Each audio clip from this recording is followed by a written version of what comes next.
Elhamdülillah, innel hamdülillah, nahmaduhu ve nasta'inuhu ve nasta'gfiruh ve na'udhu billahi min şururi enfusina ve min seyyiati a'malina. Men yehdihillahu fela mudille leh ve men yudlil fela hadiye leh. Neşhedü en la ilahe illallah vahdehu la şerike leh ve neşhedü enne Muhammeden abduhu ve rasuluhu erseleh.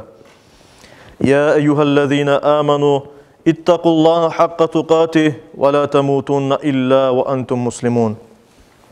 أيها الناس اتقوا ربكم الذي خلقكم من نفس واحدة وخلق منها زوجها وبث منهما رجالا كثيرا ونساء يا أيها الذين آمنوا اتقوا الله وقولوا قولا سديدا يصلح لكم أعمالكم ويغفر لكم ذنوبكم ومن يطع الله ورسوله فقد فاز فوزا عظيما أيها الناس قال الله تبارك وتعالى في كتابه الكريم أعوذ بالله من الشيطان الرجيم بسم الله الرحمن الرحيم الله ولي الذين آمنوا يخرجهم من الظلمات إلى النور والذين كفروا أولياؤهم الطاغوت يخرجونهم من النور إلى الظلمات أولئك أصحاب النار هم فيها خالدون صدق الله ربنا الأعلى.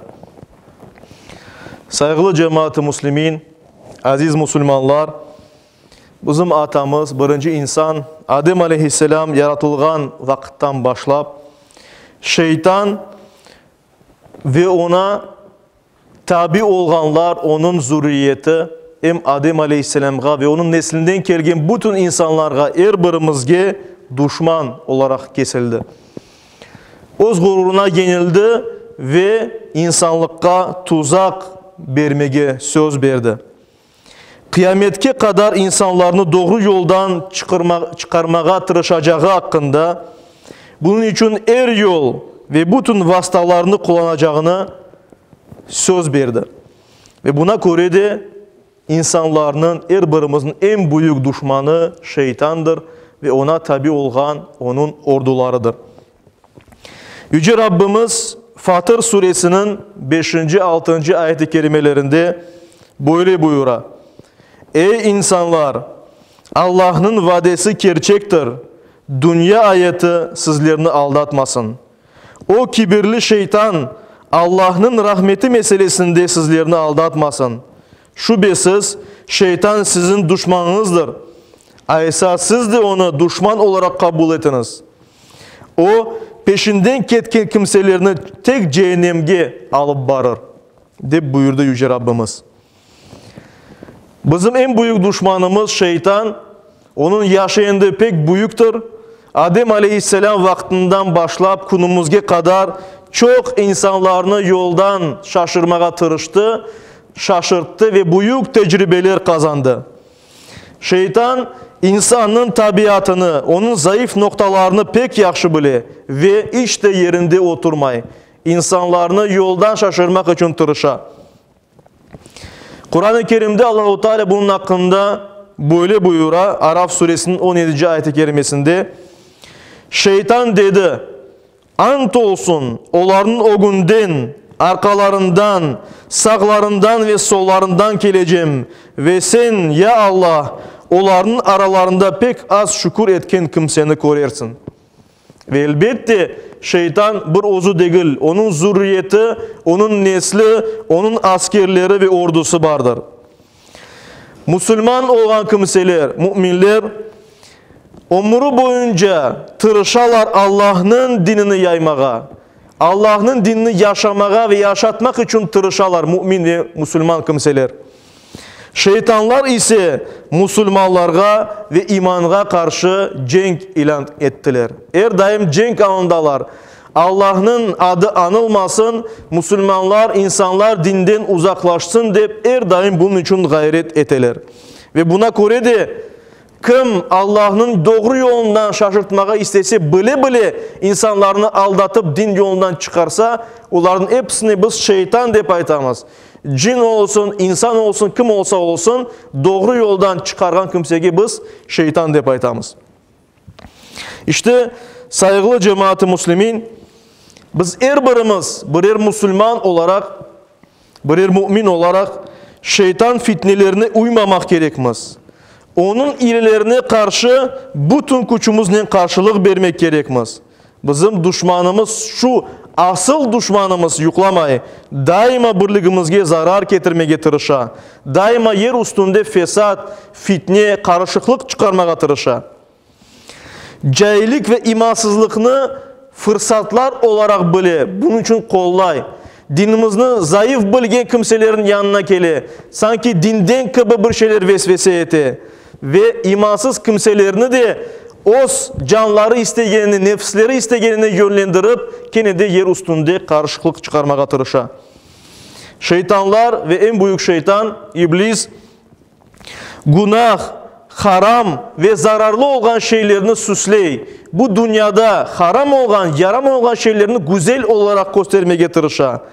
İyilik olan şeylerini, iyi amellerini, savaplı işlerini gereksiz gösteriyor ya da emiyetsiz, onun hiçbir değeri yok dahin gösteriyor ya da sen sonra yaparsın deyip insana vesvese biri. Yaxşı şeylerden böylece uzaklaştırmaya tırışa.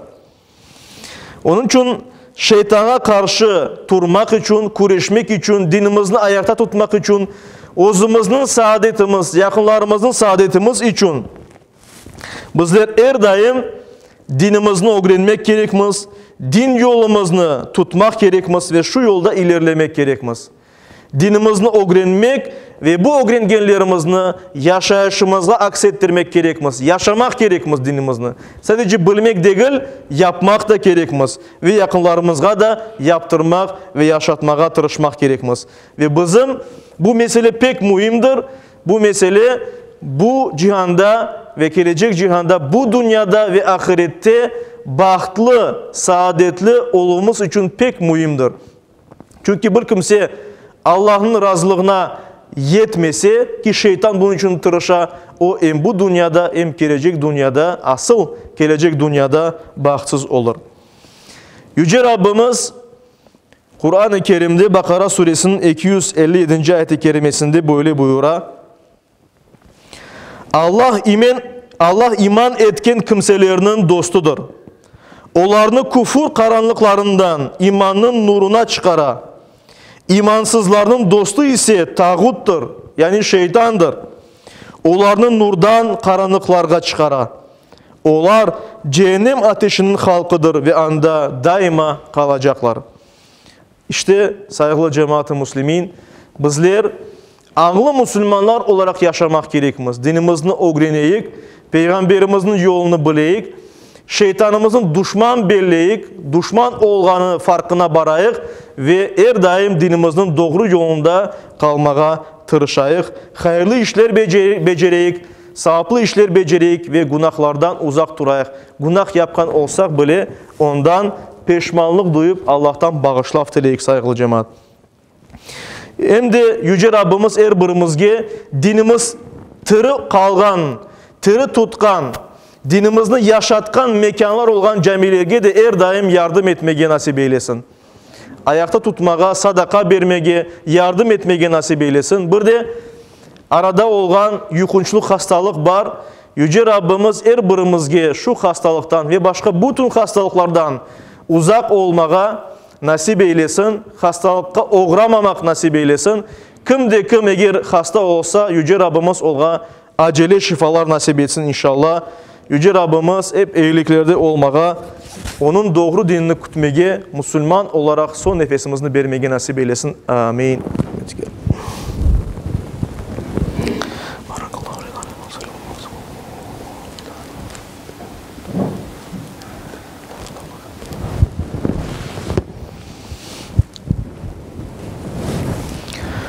Elhamdülillah ve salatu ve selamu ala Resulillah ve usikum ve nefsel asete bi takvallah.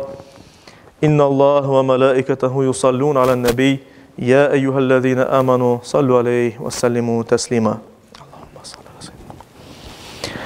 Ve ardallahu man hulefa'l arba'a Ebi Bekri ve Umar ve Uthman ve Ali ve en sairil ali ve sahabeti ve tabi'in ve men tabi'hum bi ihsanin ila yevmiddin. وعنا معهم بعفوك وكرمك يا أكرم الأكرمين ويا أرحم الراحمين. اللهم أعز الإسلام والمسلمين. اللهم أعز الإسلام والمسلمين اللهم أعز الإسلام والمسلمين واحم حوزة الدين ودمر أعداء الدين وألف بين قلوب المسلمين ووحد صفوفهم واجمع كلمتهم على الحق يا رب العالمين وانصر دينك وكتابك وسنة نبيك محمد صلى الله عليه وسلم وآله أجمعين. عباد الله، إن الله يأمر بالعدل والإحسان وإيتاء ذي القربى وينهى عن الفحشاء والمنكر والبغي يعظكم لعلكم تذكرون. صدق الله العظيم وأقيموا الصلاة.